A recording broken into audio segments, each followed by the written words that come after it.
The Lok Sabha on Wednesday passed 3 bills to replace the colonial-era criminal laws by voice vote. The proceedings took place in the absence of 97 opposition MPs who were suspended over misconduct and unruly behavior since last week. The 3 bills were introduced by Amit Shah last week. The names of the redrafted bills are the Bharatiya Nyaya Sanhita, Bharatiya Nagrik Suraksha Sanhita and the Bharatiya Sakshya Bill.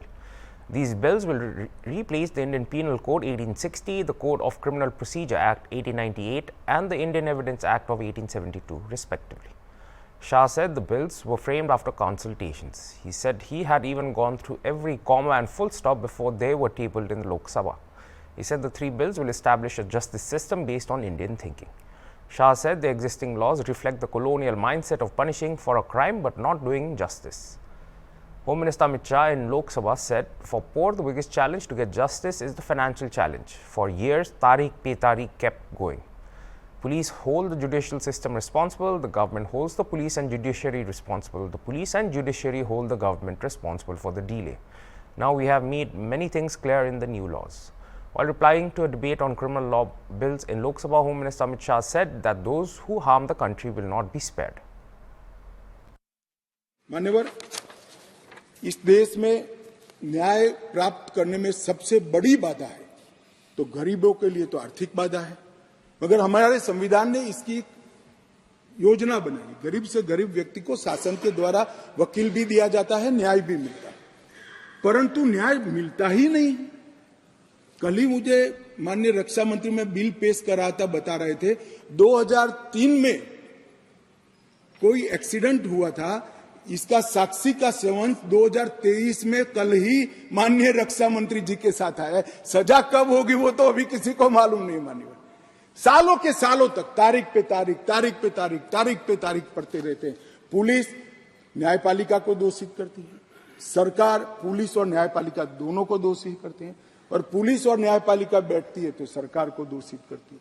सब एक दूसरे के पीछे कानून का सहारा लेकर हमने इस कानून में ढेर सारी चीजों को हमने स्पष्ट कर दिया। मैं इसको बहुत बारीकी से बताना चाहता हूं मान्यवर, क्योंकि ये समझना, आरोपी द्वारा आरोप मुक्त होने का जो निवेदन है वो भी 60 दिन के अंदर ही करना पड़ेगा। पहले क्या करते थे, एक केस में 25 आरोपी, तो एक के बाद एक 25 लोग लिंगरिंग रूप से एक्विटल का अपील करते ही जाते थे और 10 साल तक मुकदमा चलता नहीं था। अब जिसको भी करना है 60 दिन के अंदर करना है और 60 दिन में न्यायाधीश ने इस पर सुनवाई करनी है, तो ये ज्यादा से ज्यादा 120 दिन में केस ट्रायल पर आएगा।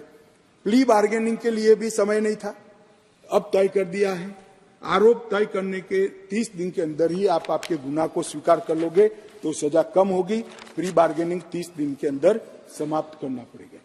ट्रायल की प्रक्रिया में कागज रखने का भी कोई प्रोविजन नहीं था, अब हमने दस्तावेजों की प्रक्रिया कंपलसरी 30 ही दिन में पूरा करने का प्रोविजन कर दिया है, उसमें आप देरी नहीं कर सकते। मान्यवर,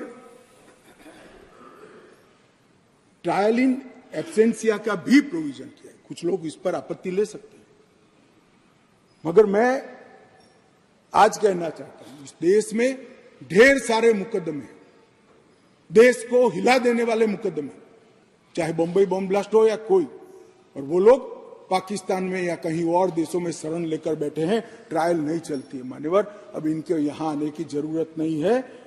90 दिन के अगर वो कोर्ट के सामने नहीं आते हैं तो उनकी अनुपस्थिति में ट्रायल होगी। एक सरकारी वकील उनकी पैरवी करेगा, फांसी भी होगी, जजमेंट भी, और जिससे वहां से वापस लाने की प्रक्रिया बहुत जल्दी कर पाएंगे, क्योंकि वो सजा प्राप्त व्यक्ति किसी दूसरे देश में तो स्टेटस बहुत बदलता है।